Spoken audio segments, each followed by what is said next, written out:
করছে, আমার মনে আর কোনো দুঃখ নাই, আর কোনো কষ্ট নাই।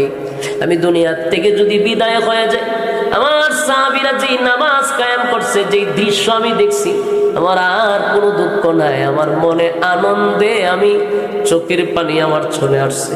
এটা কোনো দুঃখের কান্না নয়, এটা আমার আনন্দের কান্না। যুবক ভাইরা আমার, পয়গম্বর দুনিয়ার থেকে বিদায় হয়ে যাবে গো। মালাকুল মউত আজরাইল পয়গম্বরের সামনে বসা। আল্লাহর পয়গম্বর একবারও কিন্তু দুনিয়ার কারো কথা নবী জিজ্ঞাসা করে নাই। মালাকুল মউত আজরাইলের পাশে বসাইয়া উম্মতের উদ্দেশ্যে নসিহত শুধু ছিল নামাজ, নামাজ, নামাজ, নামাজ। এই জন্য নামাজের মাধ্যমে বান্দার সঙ্গে আল্লাহর সম্পর্ক বেড়ে যায়, বেড়ে যায়। দুনিয়ার থেকে যেদিন নবী দুনিয়ার থেকে যেদিন বিদায় হয়ে যাবে, সেদিনও নামাজের কথা বললেন। হাসরের মাঠেও যদি কোনো হিসাব হয়, সর্বপ্রথম এটা নামাজেরই হবে। কিসের হিসাব? আউয়ালু মা ইউহাসাবু বিহিল আবদু ইয়াউমাল কিয়ামাতিস সালাহ। কিয়ামতের ময়দানে সর্বপ্রথম যে হিসাবটা হয়, এটা হবে নামাজ। জোরে হয় না কিসে? নামাজ। এই কালাচাঁদপুরের ভাইয়েরা, এটা গুলশান এরিয়া, আশেপাশে বাড়িদারা, ঠিক না? বাড়িদারা এলাকা অত্যন্ত উন্নত এলাকা। এটা অত্যন্ত উন্নত এলাকা। ঢাকা শহরের মধ্যে সবচেয়ে উন্নত হলো গুলশান, এই বাড়িদারা এলাকা। আর এখানে যত মানুষ আসছেন বসছেন, একজনও নিম্ন শ্রেণীর না, সবাই উন্নত মানের। আপনাদের হাতে পায়ে ধরে বলি, ব্যবসা করবেন অসুবিধা নাই। ব্যবসা যখন করতেছেন, আজান দিছেন, ব্যবসাটা বন্ধ করে ইমামের পিছনে গিয়ে নামাজ পড়েন। আপনার মতো অনেক ব্যবসায়ী দেখবেন দোকান বন্ধ করে ইমামের পিছনে 5 ওয়াক্ত নামাজ পড়ে আছে না নাই? আপনি কেন পারেন না বুঝতে হবে। কপাল খুব খারাপ, ঠাড়া পড়ছে। কপালও কি পড়ছে? ঠাড়া পড়ছে। হ্যাঁ পারে, আপনি পারেন না কেন? সমস্যা কি আপনার? যুবক ভাইরা আমার, হাতে পায়ে ধরে বলি, শেষ কথাটা হলো, পয়গম্বর যেদিন দুনিয়ার থেকে বিদায় হবে, সেদিনও নামাজের কথা বলছেন। আল্লাহর পয়গম্বর অসুস্থ শরীর লইয়া উঠতে পারে না, পয়গম্বর বসতে পারে না। প্রচন্ড বুকে ব্যথা, প্রচন্ড বুকে ব্যথা, মাথায় ব্যথা, মাথায় ব্যথা, বুকে ব্যথা। উঠতে পারে না, বসতে পারে না। পয়গম্বর হুজুরা শরীফের ভিতরে বসা, কখনো শুয়ে আছে, কখনো বইসা আছে, কখনো বেহুশ হয়ে যায়, মাথায় ব্যথা প্রচন্ড। সাহাবায়ে কেরামরা মসজিদে নববীর মধ্যে এই ফজরের নামাজ পড়ার জন্য সাহাবায়ে কেরামরা আসছে গো। পয়গম্বরের অপেক্ষায় সাহাবায়ে কেরামরা পাগল হয়ে গেছে। নামাজের টাইম হয়ে যায়, পয়গম্বর কেন আসে না? নবীর পিছনে সাহাবায়ে কেরামরা নামাজ পড়ে, কিন্তু টাইম চলে যায়, চলে যায়, কিন্তু নবী তো আসে না। ঘটনা বুঝলাম না। হঠাৎ করে তাকায়া দেখে হযরত আবু বকর সিদ্দিক রাদিয়াল্লাহু তাআলা আনহু ইমামতির মুসল্লায় গিয়া দাঁড়ায়া গেছে। যেই মাত্র উনি দাঁড়াইলেন, সাহাবায়ে কেরামদের বুঝতে বাকি নাই গো। যেই মুসল্লায় আবু বকর দাঁড়ায়া গেল, সেখানে আর কোন সময় নবী দাঁড়াবে না, এটা বাস্তব প্রমাণ হয়ে গেছে। সাহাবায়ে কেরামদের মধ্যে একটা কান্নার রোল পড়ে গেছে। পয়গম্বরের জায়গায় আবু বকর দাঁড়ায় গেছে রে, আর কোনদিন নবীর পিছনে আমরা নামাজ পড়তে পারবো না। কান্নার রোল পড়ে গেল। আবু বকরের ইমামতিতে মসজিদে নববীর মধ্যে নামাজ শুরু হয়ে গেল, নামাজ শুরু হয়ে গেল। কিছুক্ষণ পরে পয়গম্বরের হুশ যখন ফিরে আসলো, আল্লাহর পয়গম্বর বলেন, হুশ ফিরার সঙ্গে সঙ্গেই বলেন, আয়েশা গো, ফজরের জামাত কি হয়ে গেছে? আমার সাহাবীরা কি আসছে? আম্মা জান আয়েশা বলেন, আগো নবীজি, গোটা মসজিদে নববীতে কান্নার রোল পড়ে গেছে। আমার আব্বার ইমামতিতে নামাজ চলে গেল। সাহাবায়ে কেরামরা আপনার অপেক্ষায় অপেক্ষায় কান্নার রোল পালায়া দিছে। আল্লাহর নবী বলেন, আয়েশা রে, আমার শরীরটা বড় দুর্বল, উঠতে পারি না, বুকে প্রচন্ড ব্যথা, মাথায়ও ব্যথা, আমি কেমনে দাঁড়াই? আমার মাথাটা একটু উঁচু করে দৌড়, মসজিদে নববীর দিকে আমি একটু তাকায়া দেখি আল্লাহর নবীকে আম্মা জান আয়েশা মাথাটা উঁচু করে মসজিদে নববীর দিকে ধরলেন। নবীজি তাকায়া দেখে সাহাবায়ে কেরাম আবু বকর সিদ্দিক রাদিয়াল্লাহু তাআলা ইমামতিতে নামাজ পড়তেছিল মসজিদে নববীর মধ্যে। নবী এক দৃষ্টিতে তাকায় আছে। নবী তাকাইয়া চোখের পানিগুলি নবী সাইরা কান্না শুরু করছে। নবীর গাল বেয়ে বেয়ে পানি পড়ে গো। আল্লাহর পয়গম্বরের গাল বেয়ে বেয়ে পানি পড়তেছিল রে। পয়গম্বরের গাল বেয়ে বেয়ে পানি পড়তেছিল। আম্মা জান আয়েশা বলেন, নবী গো, আমার আব্বা নামাজ পড়ার জন্য কান্দে। কেন কান্দেন নবী? মুক্তার দানার মতো আপনার পানিগুলি, চোখের পানিগুলি পড়তেছে, কেন কান্দেন? আল্লাহর নবী বলেন, আয়েশা, সব কান্না কিন্তু দুঃখের কান্না হয় না। সব কান্না দুঃখের কান্না নয় গো। কিছু কান্না হয় আনন্দের কান্না, আনন্দের কান্না। আয়েশা, আজকে আমার চোখের পানি এটা কোনো দুঃখের পানি নয় গো, এটা কোনো দুঃখের কান্না নয়। এই চোখের পানি বড় আনন্দের পানি, আনন্দের পানি। আয়েশা রে, এই যে আমার চোখের সামনে বিশাল একটা জামাত আমি দেখতেছি, আমি নবীর শরীর দিয়ে কত রক্ত জড়াইছে জানো? এই নামাজ কায়েম করতে গিয়ে আমি নবী রক্ত জড়াইছি। নামাজটা কায়েম করতে গিয়া 13টা বছর নির্যাতন সহ্য করছি। আয়েশা,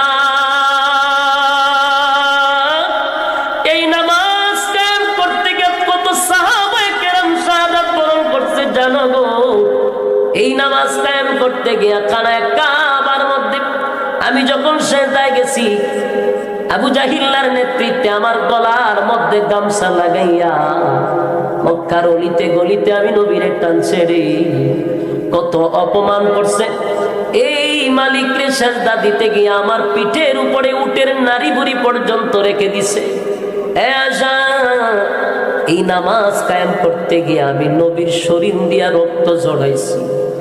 আজকে আমার চোখের সামনে আমার কলিজার টুকরা সাহাবায়ে কেরামরা আবু বকরের ইমামতিতে বিশাল একটা জামাতের আয়োজন করছে। আমার মনে আর কোনো দুঃখ নাই, আর কোনো কষ্ট নাই। আমি দুনিয়ার থেকে যদি বিদায় হয়ে যাই, আমার সাহাবীরা যে নামাজ কায়েম করছে, যে দৃশ্য আমি দেখছি, আমার আর কোনো দুঃখ নাই। আমার মনে আনন্দে আমি চোখের পানি আমার চলে আসছে। এটা কোনো দুঃখের কান্না নয়, এটা আমার আনন্দের কান্না। যুবক ভাইরা আমার, পয়গম্বর দুনিয়ার থেকে বিদায় হয়ে যাবে গো। মালাকুল মউত আজরাইল পয়গম্বরের সামনে বসা। আল্লাহর পয়গম্বর একবারও কিন্তু দুনিয়ার কারো কথা নবী জিজ্ঞাসা করে নাই। মালাকুল মউত আজরাইলের পাশে বসাইয়া উম্মতের উদ্দেশ্যে নসিহত শুধু ছিল নামাজ, নামাজ, নামাজ, নামাজ। এ যুবক ভাই, এই গত মাস রজব মাসে নবী নামাজ আমাদের জন্য হাদিয়া আনছে। চলতেছে শাবান মাস, এই মাস গত মাসে নামাজ নবী হাদিয়া আনলো।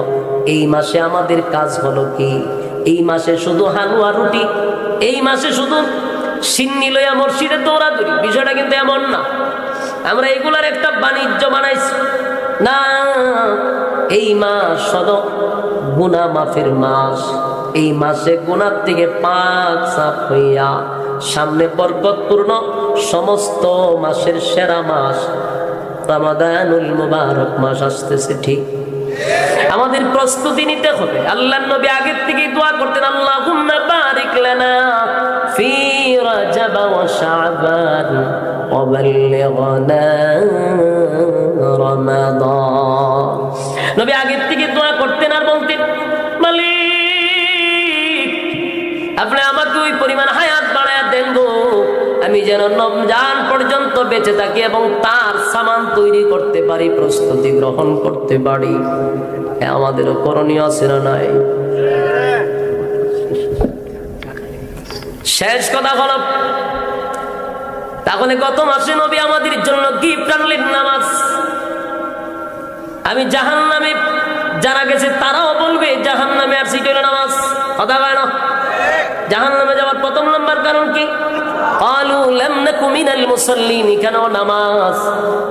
তাহলে নামাজ হলো সমস্ত ইবাদতের। কথা কয় না?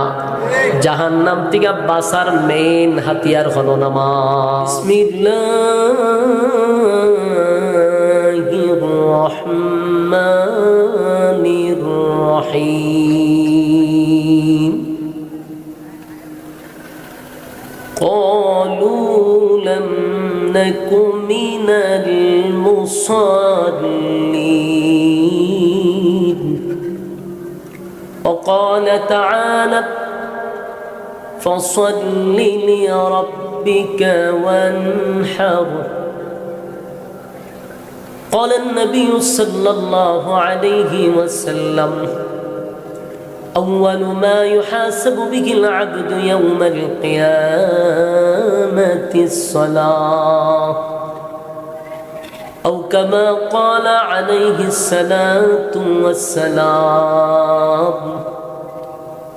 درود شريف পড়েন। اللهم صل على محمد وعلى آل محمد كما صليت على إبراهيم وعلى آل إبراهيم إنك حميد مجيد. اللهم بارك على محمد وعلى آل محمد كما باركت على إبراهيم وعلى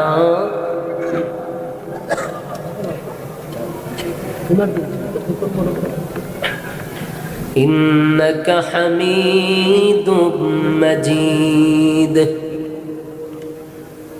मेरा दिल तलब रहा है मेरे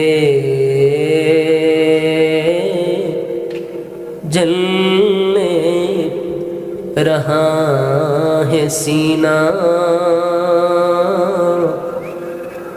ए दवा वही मिलेंगी मुझे ले चलो ओ मदीना.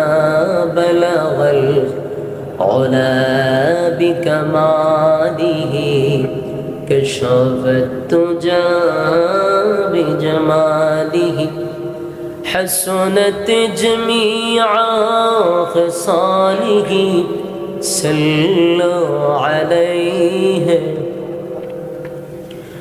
আলহামদুলিল্লাহ। ঢাকার এক প্রাণকেন্দ্র গুলশান এলাকার কালাচাঁদপুর পশ্চিম পাড়া যুব সমাজের উদ্যোগে আয়োজিত আজকের এই বার্ষিক ওয়াজ ও দোয়ার মাহফিলের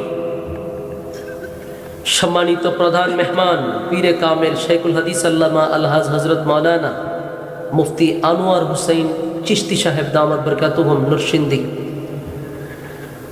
বিশেষ মেহমান হজরত মাওলানা মুফতি ইউসুফ জামিল চাঁদপুরি, হজরত মাওলানা আবুল হুসাইন আফসারি দামাত বরকাতুহ, দিগার হজরত উলামায়ে কেরাম। আজকের মাহফিলের যিনি সভাপতি জনাব মোহাম্মদ জাকির হোসেন বাবুল, প্রধান অতিথি যিনি বীর মুক্তিযোদ্ধা আলহাজ মোহাম্মদ ওয়াকিল উদ্দিন এমপি ঢাকা 11। আজকের মাহফিলে আরও আছেন আপনাদের সামনে যিনি বক্তব্য রেখেছেন আজকের অতিথি জনাব মোহাম্মদ তোফাজ্জল হোসেন সাহেব, বিশিষ্ট ব্যবসায়ী আপনাদের বাড্ডার, এবং এখানে অনেক অতিথিবৃন্দ উপস্থিত, মুআজ্জাজ মুকাররম হযরত উলামায়ে কেরাম।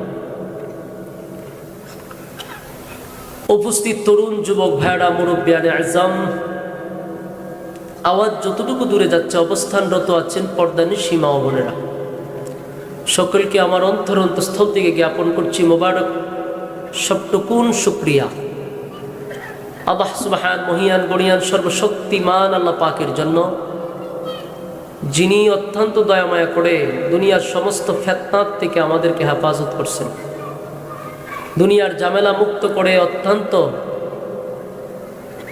সুস্থ অবস্থায় দ্বীনি এক মজলিসে আলেমদের সহবতে আসার বসার সুযোগটুকু রব্বে কারীম করে দিয়েছেন। শুকরিয়া আদায় করছি আলহামদুলিল্লাহ। লক্ষ কোটি দুরুদ এবং সালাম আল্লাহর সৃষ্টির প্রধান আকর্ষণ জনাবে মুহাম্মদুর রাসূলুল্লাহ সাল্লাল্লাহু আলাইহি ওয়াসাল্লাম। সম্মানিত সুধী, আপনারা আসতে পেরে বসতে পেরে খুশি না বেজার? আলহামদুলিল্লাহ। অত্যন্ত গুরুত্বপূর্ণ মজলিস, ফজিলতপূর্ণ, বরকতপূর্ণ। আমার কথা না, আল্লাহ রাসূল বলেন যে মাজালিসুল কোরআন মাজালিসুল্লাহ, কোরআন হাদিসের মজলিসগুলো আল্লাহর মজলিস। আর আল্লাহ রাসূল বলেন নাজালাত আলাইহিমুস সাকিনা, যে সমস্ত মজলিসগুলোতে উপর থেকে সাকিনা রহমত নাজিল হয়। আসেনি সুবহানাল্লাহ? উপর থেকে কি নাজিল হয়? সাকিনা রহমত নাজিল হয়। এটা নাজিল হয় প্যান্ডেলের ভিতরে, প্যান্ডেলের বাহিরে দোকান ফাটে আড্ডার মধ্যে না। কিন্তু গল্প গুজারি করতেছেন, এখানে রহমত দিব না, গজব পড়ার সম্ভাবনা আছে। গজব পড়তে পারে কিন্তু রহমত পড়ার সম্ভাবনা নাই। কিন্তু এখানে যতক্ষণ থাকবেন নাজালাত আলাইহিমুস সাকিনা, রাসূল বলেন তার উপরে সাকিনা বর্ষিত হয়। এজন্য রাস্তাঘাটে দোকান পাটে অনর্থক কারণে নিষ্প্রয়োজনে সময় যারা নষ্ট করতেছেন, মেহেরবানি করে বিনয়ের সাথে বলবো, বহু আড্ডা মারছেন, বহু গল্প করছেন, এখন সব বাদ দিয়ে প্যান্ডেলে চলে আসেন। কারণ হায়াত যদি থাকে প্রতিদিন আড্ডা মারতে পারবেন। হায়াত যদি থাকে, আগে মরে গেলে তো কিছু করার নেই। আর যদি বাচ্চা থাকেন আড্ডা মারতে পারবেন, জনমের আড্ডা। বাচ্চা থাকলে ফিল্ডিং মারতে পারবেন, সময় অপচয় করতে পারবেন, গল্প করতে পারবেন, বৈশা চা খাইতে পারবেন, তাস খেলতে পারবেন, টিভি দেখতে পারবেন বাচ্চা থাকলে। কিন্তু বাচ্চা থাকলেও আপনি এই মাহফিলে বসতে পারবেন না। ঠিক কিনা বাড়ি দিয়া কইবেন না? এখনো চিন্তা আছে? তোমার সহজ কথা, হায়াত থাকলেও আপনি মাহফিলে বসতে পারবেন না, কারণ মাহফিল তো কালকে হইতো না। আপনার হায়াত আছে কিন্তু এখানে মাহফিল আসেনি, কিন্তু আড্ডা মারার সুযোগ আছে। তো যারা আড্ডা মারতেছেন তারার মন রে বুঝান যে কালকে তো আড্ডা মারতে পারবো, কিন্তু কালকে আমি মাহফিলটা পাবো না। তাহলে কপাল পোড়া হলেও ওই লোক, যেই লোকে আজকে মাহফিল তুই আড্ডা মারতেছে। ঠিকটা এখন করার দরকার নেই, বাড়ি দিয়ে হইল বাসাত গিয়ে হইলো চলবো, ইমার্জেন্সি করার কোনো দরকার নেই। কারণ বুদ্ধিমান ওই ব্যক্তি যে আড্ডা কালকেও মারতে পারবো, কিন্তু আমি মাহফিলটা কালকে পাবো না। আর এখানে যতক্ষণ বসা থাকবো উপর থেকে সাকিনা নাজিল হবে। আর ঘর থেকে অনেকে বাইরেছে মাহফিলের উদ্দেশ্যে, কিন্তু মাহফিলে আসতেছে না, আড্ডা মারতেছে দোকানে। আবার কিছু শ্রোতার সিস্টেম আছে, এরা বক্তারে যাচাই বাছাই করে দোকানে বসা চা খায়, আর করে দেখি বক্তাটা কোন সাইজের, কোন ক্যাটাগরির। ওই দোকানে বই আগে বক্তারে সাইজ করে, এরপরে কেন বইয়ের নিয়ন্ত্রণ করে মন চাইলে আয়ে আনলে জায়গা। আবার অনেকে দেখুন জুতা তুলে হারা থাকে, মানে জুতাটা যে লইছে ভিতরে বইব কি বইতো না, এটা আগে বক্তার ওয়াজের উপর ডিপেন্ড করে। সবকা সাইড দেখলে গ্যালারিতে আসে, আর সিঙ্গেল দেখলে জায়গা আছে না? এইরকম শ্রোতা, সব শ্রোতা এক ক্যাটাগরির না, সব শ্রোতা এখলাসের নিয়তে আসে না, সবাই ওয়াজ শূন্য আমল করার নিয়তে বসেও না। এক একজনের নিয়ত এক এক রকম। নিয়ত আনমান বরকত লইয়া প্রত্যেকেই বাসায় যায়, যে যে নিয়তে আছে এই পরিমাণ বরকত লইয়া বাড়িতে যায়। এই জন্য নিয়ত সহি, মাশাআল্লাহ। দেখছেন কথা যে কইতেছে কাজ হইতেছে, তো দুই রাইতেছে, এরা বুঝে লাইছে যে আসলে তো কথা ঠিক, কালকে তো আড্ডা মারতে পারবো, এই কারণে আয়া পড়ছে। এমনি বুঝমান ঢাকার মানুষ না, ঢাকার মানুষ একটু আগে যান, আগে যান। ঢাকার মানুষ আলাদা একটা কোয়ালিটি আছে এদের মধ্যে, কেন জানেন না? নবাব বাড়িতে গেছে বিয়ার আলাপ নিয়ে, তো নবাবের মাইয়া বিয়া দিব আরেক নবাবের কাছে। গল্পটা কইতে হইতে আপনার একটু আগায় যান গা, মানুষ একটু বসার সুযোগ করে দেন। তো নবাবের মাইয়া বিয়া দিব নবাবের ছেলের কাছে। এখন একটু খোঁজ খবর নেওয়া দরকার না, ছেলে কতটুক পড়ালেখা করছে, যোগ্যতা কতটুকু। খবর লিয়া জিগাইল যে ভাই আপনার ছেলে লেখাপড়া কতটুকু করছে? সর্বোচ্চ ডিগ্রি অর্জন করছে, কেউ পাস হয়েছে। কিন্তু আবার মানুষে গিয়া ওনার কাছে বলছে যে ওনার ছেলে তো সর্বোচ্চ মেট্রিক পর্যন্ত পড়ছে। আর নবাবে চিন্তা করলো, আমার কাছে কইল সে সর্বোচ্চ ডিগ্রি অর্জন করছে, ছেলে দি মেট্রিক পাস। ঘটনা কি? এক নবাবে আরেক নবাবরা ডেকে দেখো ভাই সাহেব, আপনারাও বিয়া করাইবেন, আমিও বিয়া দিব। আপনার ছেলে লেখাপড়া কতটুকু করছে? শুনি আমি তো শুনছি আপনার ছেলে নাকি মেট্রিক পর্যন্ত পড়ছে। এটা কি কতটুকু সত্য? এটা জানবার লিগে নবাবের উত্তর দিছে, ওই মিয়া, নবাবের গরু তো জন্মই নেই মেট্রিক পর্যন্ত। জন্ম নেওয়ার পরেই মেট্রিকের যোগ্যতা নিয়ে তো নবাবের গরু জন্মই গ্রহণ করে। কথা বুঝেন নাই? যে নবাবের গরু তো মেট্রিক পর্যন্ত যোগ্যতা নিয়েই জন্মগ্রহণ করে, এরপরে আমার ছেলে 8 ক্লাস পড়ছে। কথা বুঝছেন আমার? মানে এটা জন্মের পরেই এটা মেট্রিক পর্যন্ত যোগ্যতা নিয়ে জন্ম নিছে, বাকি আমার ছেলে পড়ছে 8 ক্লাস। হিসাব করে দেখো ডিগ্রি হয়ে যায়। ঢাকার মানুষ তো জন্মই নাই মেট্রিক পর্যন্ত জ্ঞান নিয়ে, ঠিক না? এরপরে না বাকি। তা আমি বলার পরে মাশাআল্লাহ আয়সা করছি। আমরা তো 64 জেলায় ওয়াজ করি, অনেক জায়গায় গেলে কাঠকুতানি দিলে 3 দিন পরে হাসি দেয়, এমন মারাত্মক। ঢাকা শহরে মানুষ চলে, বসে যান, মাশাআল্লাহ কি সুন্দর পরিবেশ হয়ে গেছে।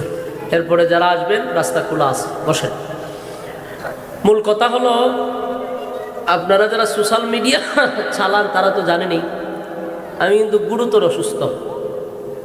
সাধারণ অসুস্থ না, গুরুতর অসুস্থ। আমি হসপিটাল থেকে পলায় আসছি। কথা বুঝতেছেন? আমার ডাক্তারের 3 দিন ভর্তি দিছে, আমি একদিন থেকে আইসা করছি। ডাক্তারে জানে কিনা আল্লাহই বালা, লুগাই আইছে। আমি কোন ধরনের রুগী চিন্তা করেন? আমি অসুস্থ মারাত্মক। এই জায়গার থেকে আমি পলায় আসছি, এছাড়া উপায়ও নেই। প্রোগ্রামে না এলে যে বেচারা দাওয়াত দিছে উনি হলেন আমার অত্যন্ত মহব্বতের মানুষ, আপনারা বাড্ডার একজন ব্যবসায়ী। অনেক অবদান আছে আমার মাদ্রাসারও, যে এলাকায় মাদ্রাসা করছি এই মাদ্রাসাতে ওনার অনেক অবদান আছে। বাড়ি হইল শরীয়তপুর, কিন্তু আমার মাদ্রাসার টাইলস লাগাইতে গেলে ওনারা লাগছে। কর্তিকা কই কাজ করে দেখছেন নি?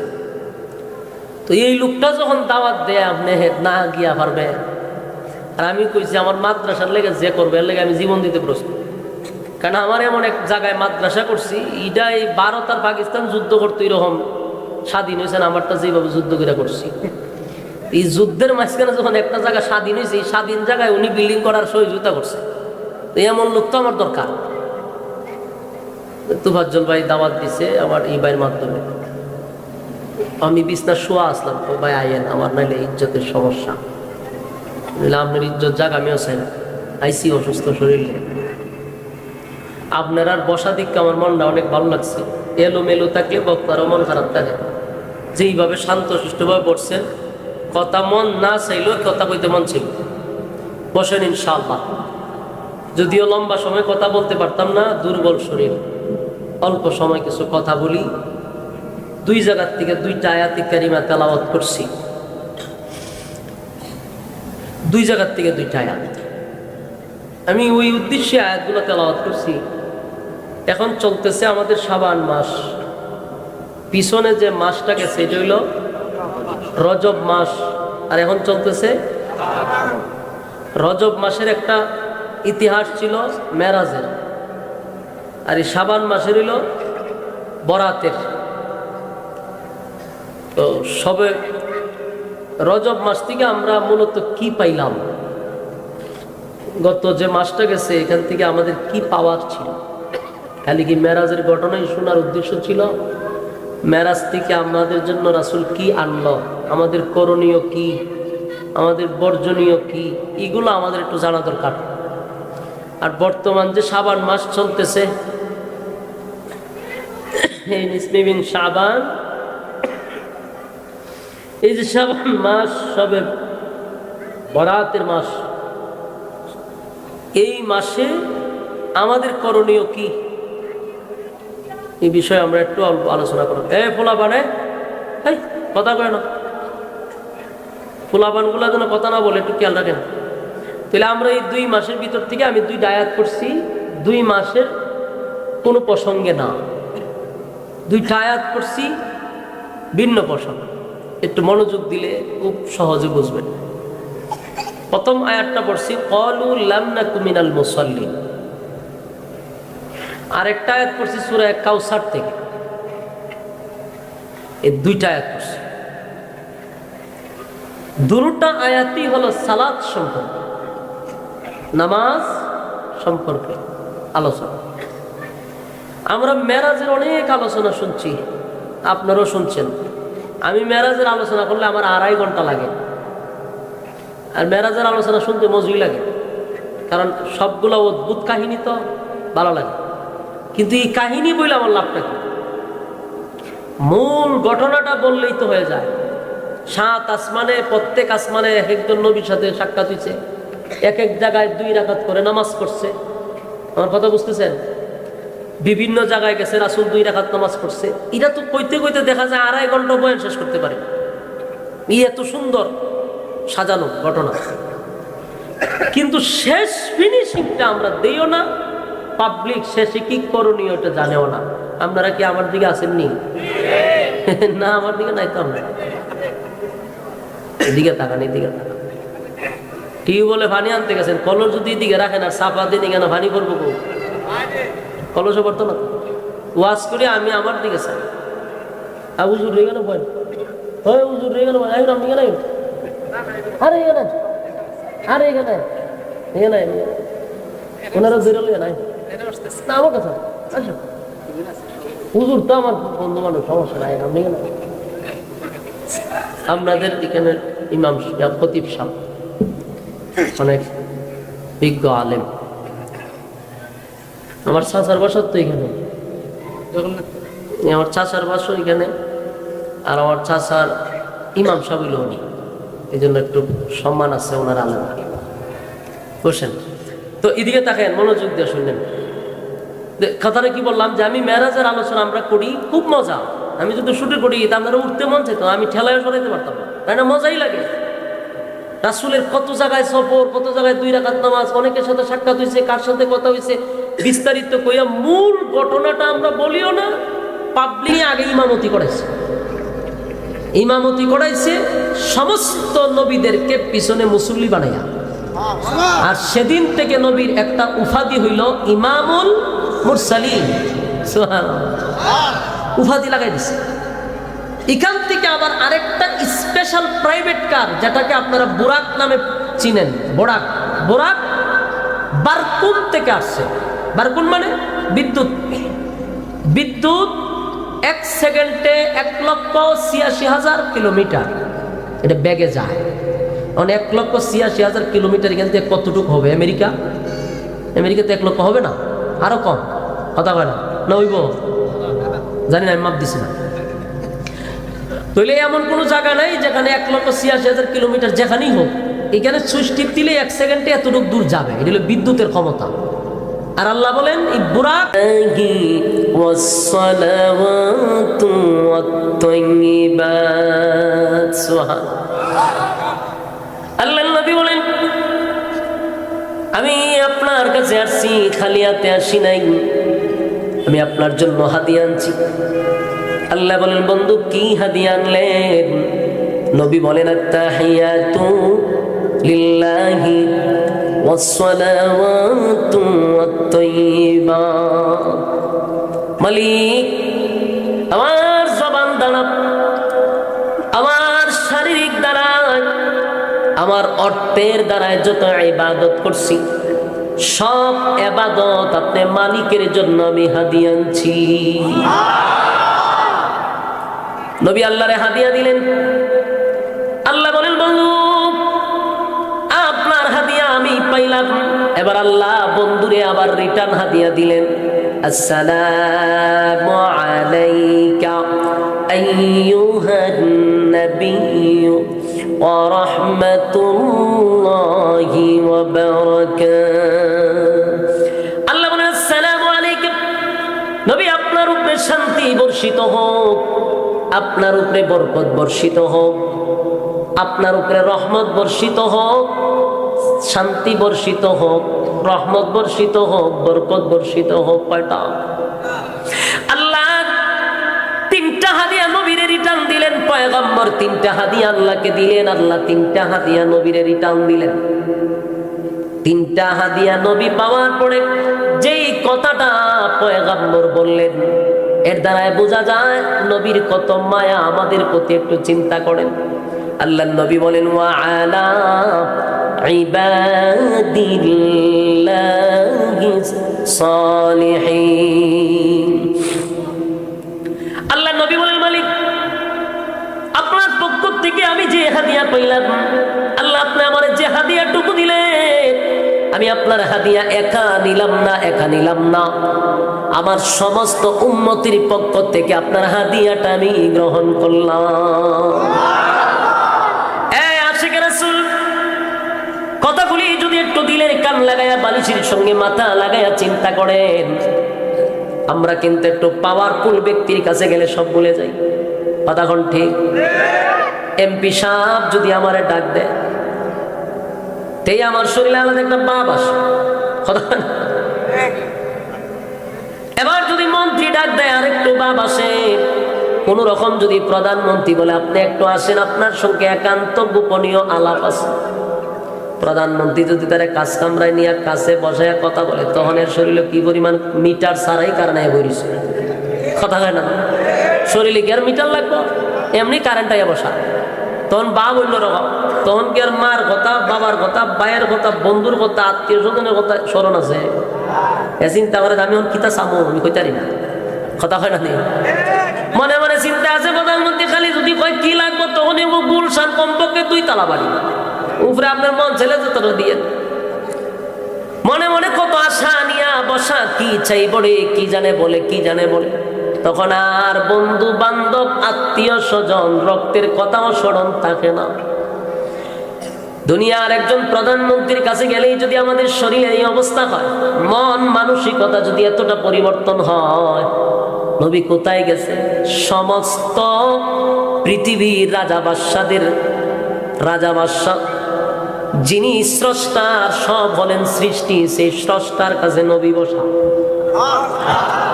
আল্লাহ বলেন, আপনি বলেন বন্ধু আপনার জন্য কি করব? নবী তো একাই সব কিছু বলতে পারতেন, কিন্তু সেখানে গিয়াও নবী উম্মত ভুলে নেই। নবী বলেন, আল্লাহ আপনার এই হাদিয়া একা নিলাম না, আমার সমস্ত উম্মতের পক্ষ থেকে গ্রহণ করলাম। যুবক ভাই, আমি লম্বা করতে চাই না, শুধু আপনাদেরকে টাচ দেওয়া যায় কি করণীয় এটি বোঝানোর জন্য আমি 2টা আয়াত 2 জায়গার থেকে পড়ছি। এবার কথা হইল, আল্লাহ বলেন, জিবরাইল রে আমার বন্ধুরে একটু ভ্রমণ করায়া দে, বন্ধুর মন একটু ফ্রেশ করায়া দে। জান্নাত দেখাইলো, জাহান্নাম দেখাইলো, আল্লাহর সৃষ্টি জগৎ কুল কায়নাত দেখাইয়া পয়গম্বরকে নিয়ে গেল হাউজে কাউসারের পাড়ে। নবী হাউজে কাউসার দেখে লোভ সামলায়া রাখতে পারলেন না। জিবরাইল, এত সুন্দর জায়গা, এটা কার জন্য, কারে আল্লাহ দিবে? এই জায়গাটা কি আল্লাহ আমারে দিবে? এমনটাই নবী আবদার করতে লাগলেন। জিবরাইল বলে, নবী গো, এই জায়গা দিকে আপনি যে আফসোসটা করতেছেন, এটা তো দুনিয়ায় থাকতেই আপনারা আল্লাহ লিখে দিয়ে দিছেন। আপনারা তো আগেই দিয়ে দিছেন,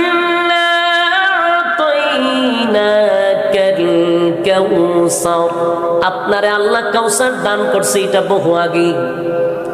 নবী অনেক খুশি। আমার মালিক আমার এত সুন্দর নিয়ামত দান করছে।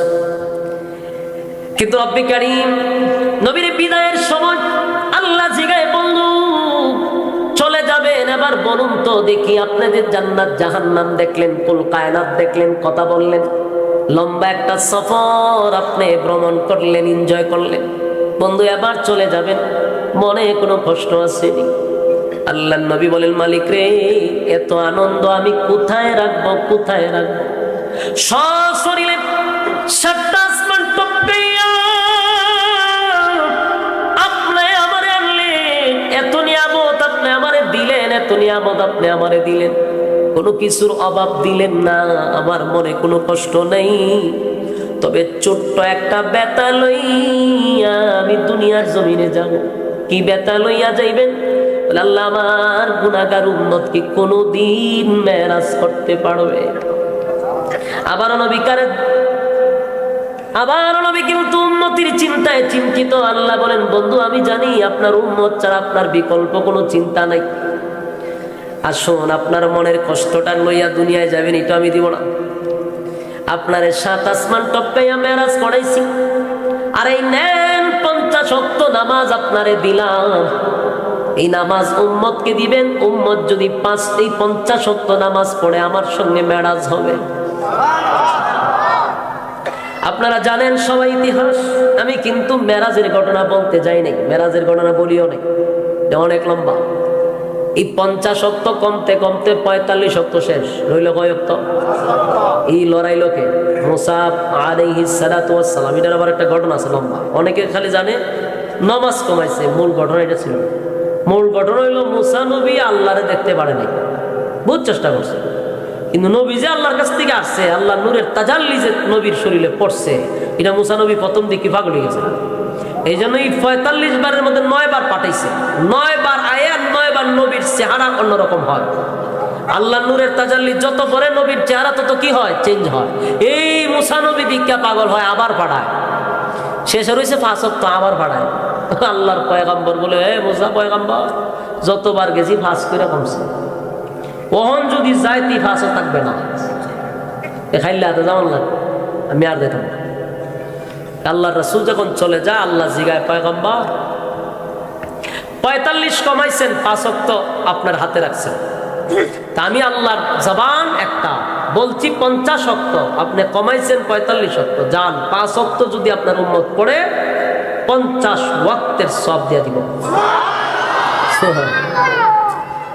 এই যুবক ভাই, মূল কথাটাই নিয়ে আসছি। এই যে 5 ওয়াক্ত নামাজ আমাদের জন্য নিয়ে আসলেন নবী, মেরাজের মূল হাদিয়া হলো নামাজ। বলুন কি? এই রজব মাসে নবী আমাদের জন্য নামাজ আনছে। মেরাজের কাহিনী শোনা আমাদের জন্য জরুরি না, নামাজ পড়াটা হলো জরুরি।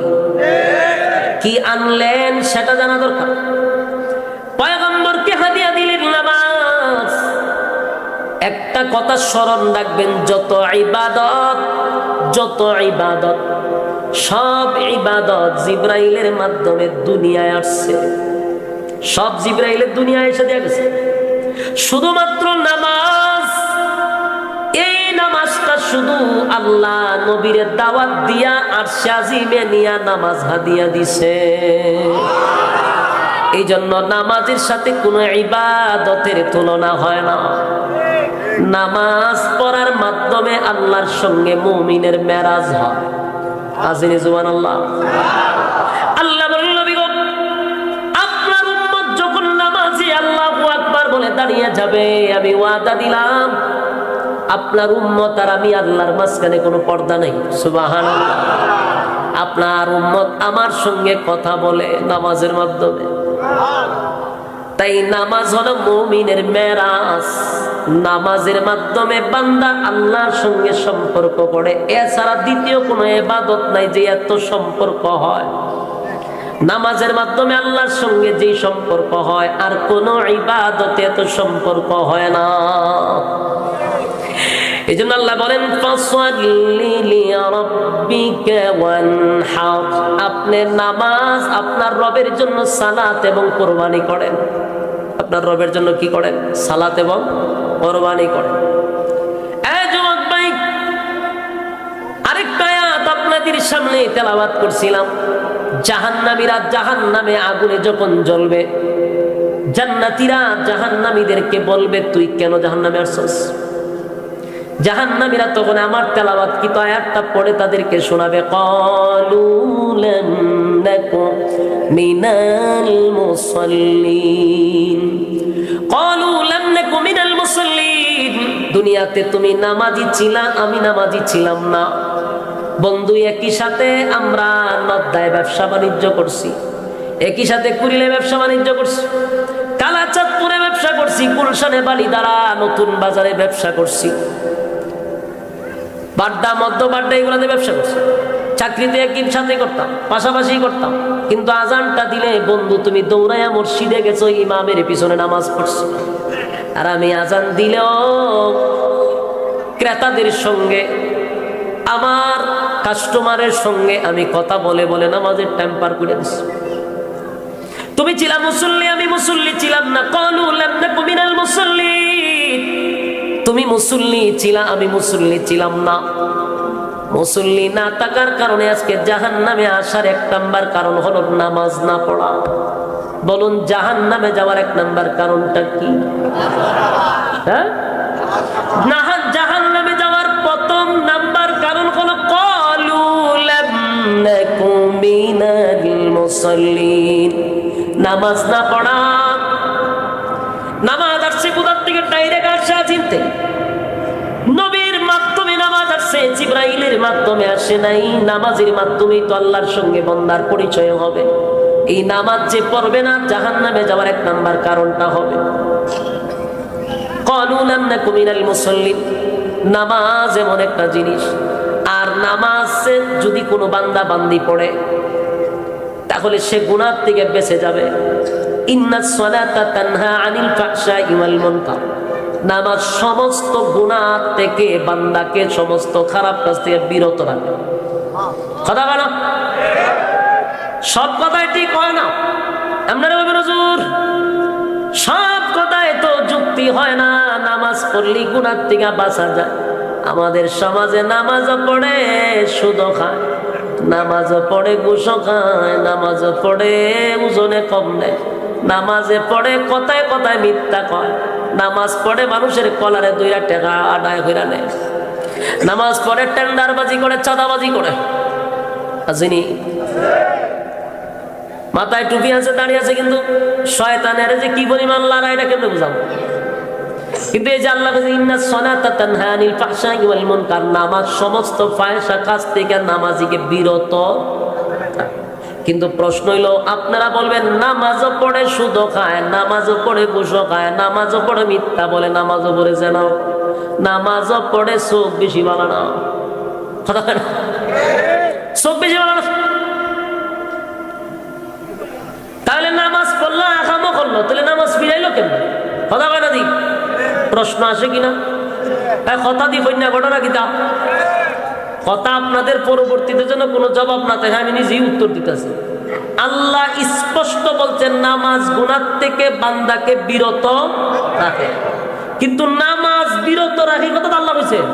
কিন্তু আমরা দেখতেছি নামাজ পড়ো কাম কু কাম, দিনের কাম রাতের কাম, সব কামের পিএইচডি করা, কিন্তু আমার ইমাম সাহেব পিছনে নামাজ পড়ে। কথা কই না দি? আর আমি কত শয়তান দেখছি নামাজ পড়ে তসবিহ হাত লয়ে গেছে, নামাজ পড়ে সুবহানাল্লাহ সুবহানাল্লাহ পড়তাছে মাশাআল্লাহ। আল্লাহর বান্দার হাতে তসবিহ ছাড়া দেখি না, নামাজ পড়েই হাতে তসবিহ সুবহানাল্লাহ সুবহানাল্লাহ সুবহানাল্লাহ। মসজিদে বাইরেছে সুবহানাল্লাহ সুবহানাল্লাহ সুবহানাল্লাহ, গিয়া তার দোকানে গিয়া বইবা ঠ্যাঙ্গের উপরে ঠেক দেয় সুবহানাল্লাহ, মানুষ 4-5 জন আছে সুবহানাল্লাহ সুবহানাল্লাহ।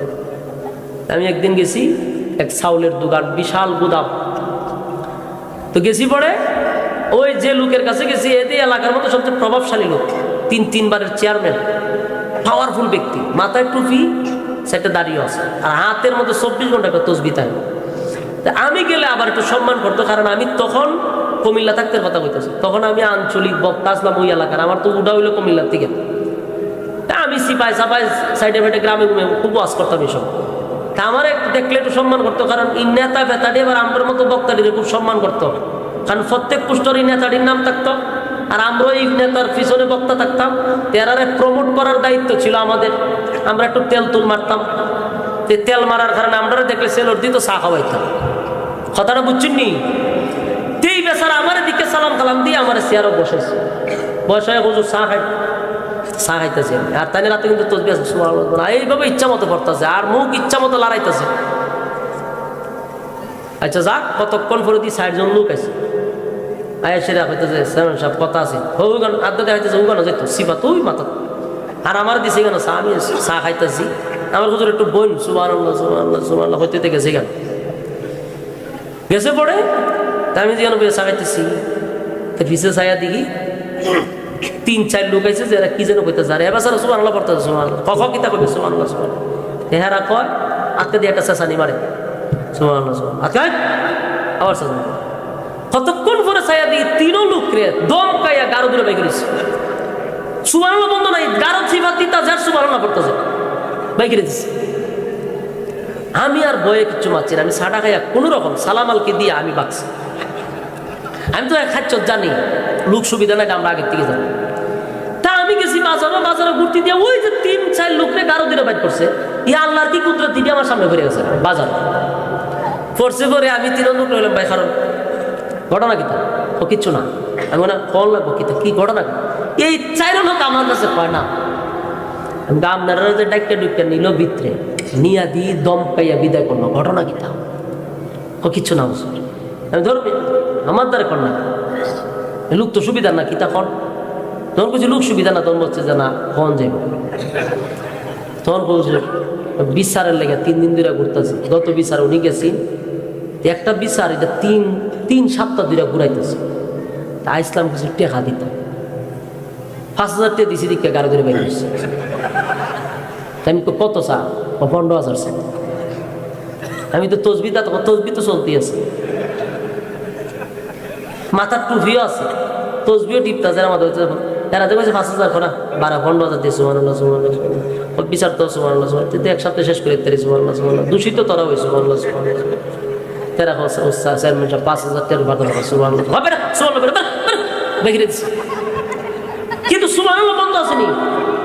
মসজিদে ইমাম সাহেবের একটা ডাইরেক্ট পিছনে নামাজ, আর সুবহানাল্লাহ এক ওয়াক্ত মিস নাই। আমার সামনে আমি এরকম বহু তসবিহওয়ালার দেখছি সুবহানাল্লাহ সুবহানাল্লাহ সুবহানাল্লাহ পড়তে পড়তে মুরগির দোকানের সামনে কারে সুবহানাল্লাহ, টিভিটা ছাড়ছেন রে সুবহানাল্লাহ দেখছেন খবরও কিতা দিছে সুবহানাল্লাহ সুবহানাল্লাহ।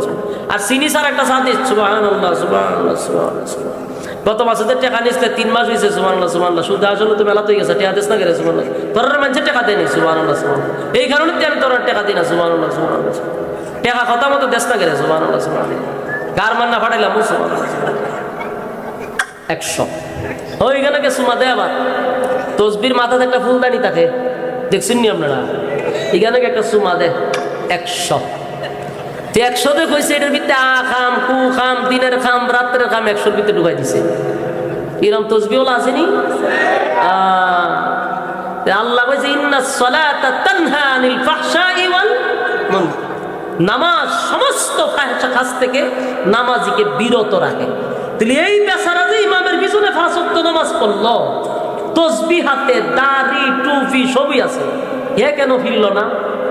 প্রশ্ন আসেনি? এটা আপনার প্রশ্ন, উত্তর তো আমি দিতেছি, আপনারা তো প্রশ্নই করেন না, হইল কেমনে? আল্লাহ কোরআনে বলেন নামাজ পড়লে সব গুনাহ থেকে বিরত রাখে। তাহলে নামাজ পড়ার পরে অত বড় আহাম করলো কেন? এর মূল ঘটনা হলো নামাজি যে নামাজ পড়ে এটা নামাজি হয় না। ঠিক বুঝা হইয়া আল্লাহ কইছে নামাজি ব্যক্তি কখনো গুনাহ করতে পারে না, নামাজ তারে বিরত রাখবে। কিন্তু এ নামাজ পড়ার পরেও যদি গুনাহ করে বুঝবেন নামাজ হয় না, নামাজ হয় না। নামাজ হবে কেমনে? হ্যাঁ আল্লাহু আকবার কই আব্বান যে বাইন্দা গড়ি কড়া বাজে দেখে, মসজিদের টাইলস কেমনে লাগাইছে দেখে, ফ্যান কয়টা দেখে, এসি কয়টা দেখে, নামাজ নিয়ত বাইন্দিতা করে। তাই বলুন এটা কি নামাজ হইছিনি না তামসা? এটা তো তামসার ঘরের তামসা, কথা কয় না? আল্লাহ যে নামাজের কথা বলছি নাকি এই নামাজ পড়ছে, হে তাহলে নামাজ যদি নামাজ না তোর বিরত রাখবো কেমনে? এই কারণে এরা শয়তানে লারে বেশি, কথা কই না দি? আল্লাহ কইছে নামাজি ব্যক্তিকে গুনাহ থেকে বিরত রাখবে নামাজে, কিন্তু এ তো নামাজ পড়ে না। তো হে নামাজ পড়তে গিয়ে মশা মারে, নামাজ পড়তে গিয়ে পিঁপড়া মারে, নামাজ পড়তে গিয়ে গরিব টাইম দেখে, টাইলস দেখে, ফ্যান দেখে, এসি দেখে। নামাজ কি নামাজ হয়? এই জন্য নামাজি ব্যক্তি, আল্লাহর নবী বলেন, নামাজের মাধ্যমে মালিকের সঙ্গে বান্দার সম্পর্ক গড়ে ওঠে। আল্লাহ বলেন, নবী গো, আপনার উম্মত যখন নামাজ পড়বে, ওয়াদা দিলাম উম্মত আর আমি আল্লাহর মাঝখানে কোনো পর্দা থাকবে না। জাহান্নামীরা বলবে, ক্বালু লাম নাকু মিনাল মুসাল্লিন, নামাজ না পড়ার কারণে জাহান্নামে আসছি, এটা আমার 1 নাম্বার কারণ। আর আল্লাহ বলেন, ওগো নবীজি, আপনি ঘোষণা দিয়া দেন 5 ওয়াক্ত নামাজের মধ্যে 5 ওয়াক্তই বান্দার সঙ্গে আমি আল্লাহর সাক্ষাৎ।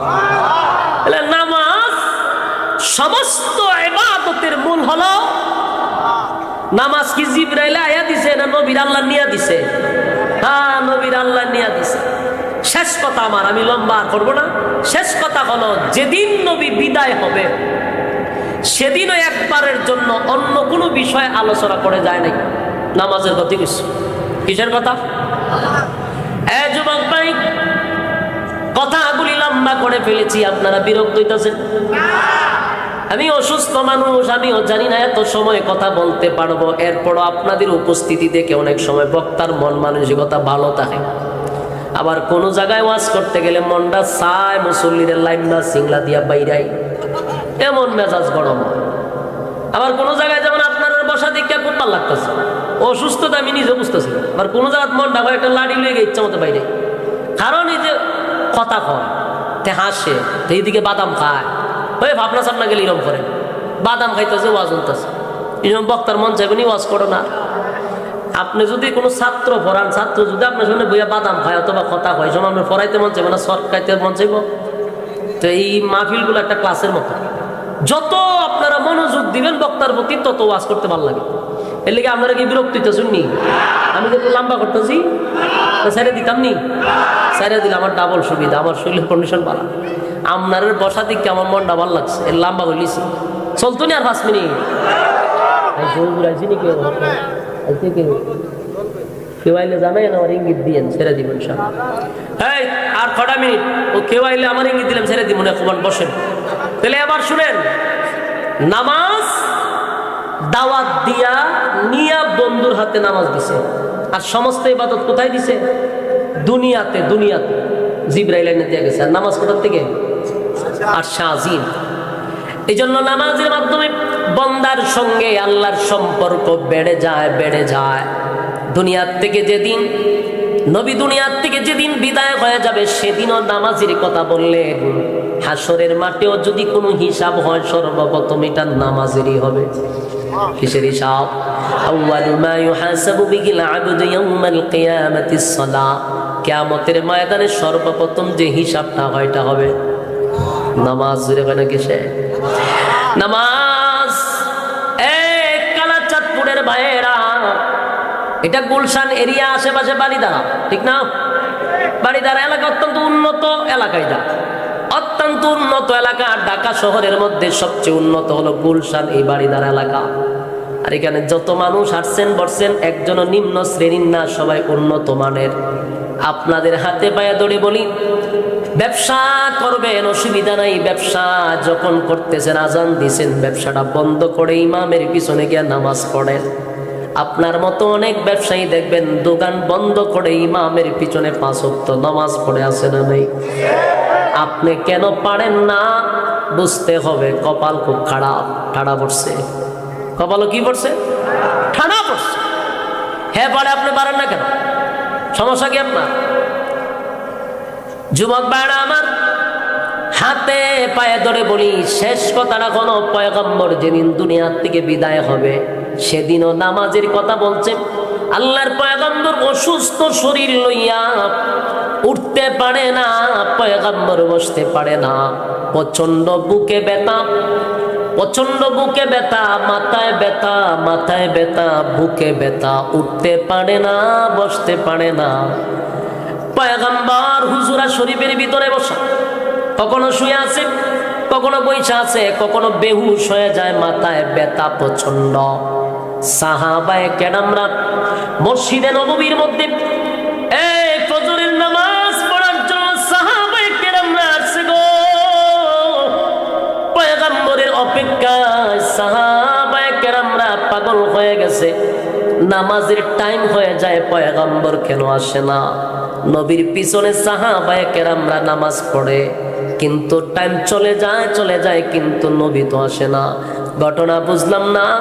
হঠাৎ করে তাকায়া দেখে হযরত আবু বকর সিদ্দিক রাদিয়াল্লাহু তাআলা আনহু ইমামতির মুসল্লায় গিয়া দাঁড়ায়া গেছে। যেই মাত্র উনি দাঁড়াইলেন, সাহাবায়ে কেরামদের বুঝতে বাকি নাই গো, যেই মুসল্লায় আবু বকর দাঁড়ায়া গেল সেখানে আর কোন সময় নবী দাঁড়াবে না, এটা বাস্তব প্রমাণ হয়ে গেছে। সাহাবায়ে কেরামদের মধ্যে একটা কান্নার রোল পড়ে গেছে। পয়গম্বরের জায়গায় আবু বকর দাঁড়ায়া গেছে রে, আর কোনদিন নবীর পিছনে আমরা নামাজ পড়তে পারবো না। কান্নার রোল পড়ে গেল।